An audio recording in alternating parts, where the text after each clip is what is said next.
নমস্কার বন্ধুরা, মুনমুনের পাঁচফোড়নে সকলকেই স্বাগত। ডিম খেতে আমরা ছোট থেকে বড় সকলেই ভীষণই ভালোবাসি, আর ডিম দিয়ে যে কোনো রেসিপি খুব সহজে তাড়াতাড়ি আমরা বানিয়ে ফেলতে পারি। হ্যাঁ, আজ আমরা শিখবো ডিম দিয়ে মালাইকারি, আর যেটা ভীষণই ক্রিমি একটা মালাইকারি তৈরি করব উইদাউট ক্রিম। একটু আলাদা, অবশ্যই প্রথম থেকে শেষ পর্যন্ত দেখবেন বন্ধুরা। আসুন শিখে নিই ডিমের মালাইকারি। প্রথমেই আমি রান্নাটা শুরু করার আগে দেখিয়ে দিই, একটা বড় পেঁয়াজ কিংবা দুটো ছোট সাইজের পেঁয়াজ আমি চৌকো চৌকো করে কেটে নিলাম, আর এখানে 2 থেকে 3টে নিয়েছি কাঁচা লঙ্কা। কাঁচা লঙ্কাগুলোকে অর্ধেক করে কেটে মিক্সির জারের মধ্যে নিয়ে নিলাম, আর তাতে নিয়ে নিলাম সামান্য জল। এখন আমি এর একটা স্মুথ পেস্ট বানাবো, আর জলটা না নিলে কিন্তু পেস্টটা কিন্তু নরম হবে না। আর এই রান্নাটা কিন্তু ভীষণই খেতে ভীষণই ইয়ামি। আর দেখে নিন আমি এর জন্য কি করছি। এখানে নিয়েছি 3টে সেদ্ধ ডিম, ঠিক এরকম ভাবে দেখুন লম্বা লম্বি ভাবে আমি এটাকে কেটে নিচ্ছি। আর তার সাথে নিচ্ছি কিছু মশলা আর দুধ। আমাদের এখানে ক্রিমের কাজ করবে, আমি বললাম না উইদাউট ক্রিমে বানাবো। আর মশলাগুলো রান্না করতে করতে দেখিয়ে দেবো আর বলে দেবো। তাহলে প্রথমেই যেটা করছি, একটা গ্যাস ওভেনে কড়াই বসিয়ে নিলাম, আর সেখানে নিলাম বড় চামচের 2 চামচ সাদা তেল, আর অল্প লবণ নিয়ে নিলাম। এখানে কিন্তু সর্ষের তেলে একদমই হবে না। আর এখানে দিয়ে দিলাম পেঁয়াজ আর কাঁচা লঙ্কা দিয়ে যেটা বেটে রেখেছিলাম মশলাটা, সেটা দিয়ে বেশ ভালো করে 2 থেকে 3 মিনিট আমি এটাকে কষিয়ে নিচ্ছি। এখন যাতে মশলাটা না পুড়ে যায়, অল্প আমি এখানে জল দিয়ে দিলাম।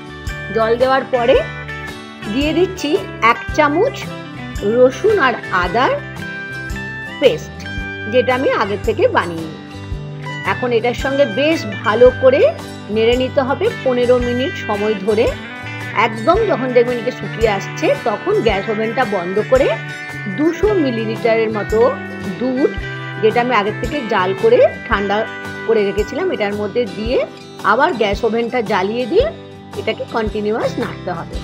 এখন এখানে কিছু মশলা দিচ্ছি। এখানে জিরে গুঁড়ো দিচ্ছি 1 চামচ, গোলমরিচের গুঁড়ো দিচ্ছি 1/2 চামচ। এই দুটো দিয়ে বেশ ভালো করে আবার মিশিয়ে নিচ্ছি। ফ্লেমটা কিন্তু মিডিয়ামে থাকবে। আর এখানে নিলাম লবণ, লবণটা দিয়েও আবার বেশ ভালো করে মশলাটাকে কষিয়ে নিচ্ছি। আর এখন এটাকে আমি কভার করে 2 থেকে 3 মিনিট কুক করতে দিলাম।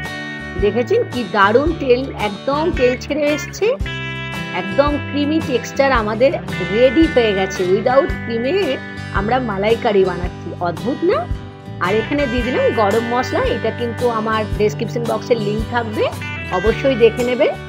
আর অল্প আমি এখানে চিনি দিলাম, এটা অপশনাল, যদি ইচ্ছা না হয় আপনারা অমিটও করতে পারেন। আর এই রান্নাটা কিন্তু বাচ্চাদের ভীষণই পছন্দের হবে, কারণ এটাতে লেস স্পাইসি হচ্ছে আর ভীষণই ক্রিমি একটা টেক্সচার। দেখে নিন আমি ডিমটা কেমন ভাবে দিচ্ছি, ডিমের কুসুমটা ঠিক নিচের দিকে থাকবে, তাহলে মশলাটা যখন এর মধ্যে আমরা দেখেছেন এটা তাহলে ঢুকতে সুবিধা হবে। 5 মিনিট আমি ঢাকা দিয়ে কুক করে নেওয়ার পরে আস্তে আস্তে করে এগুলোকে উল্টে দিচ্ছি। একদম চিন্তা করবেন না, কুসুম কিন্তু একটুও বেরোবে না, কারণ অলরেডি কুসুমটাও কুক হয়ে গেছে।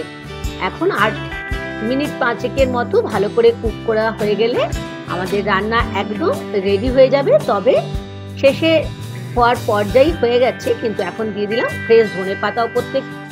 আশা করি আজকের রেসিপি আপনাদের ভীষণই ভালো লেগেছে, আর ভালো লাগলে ছোট্ট করে আমাকে একটা লাইক আর শেয়ার করে দেবেন আমার রান্নাটা।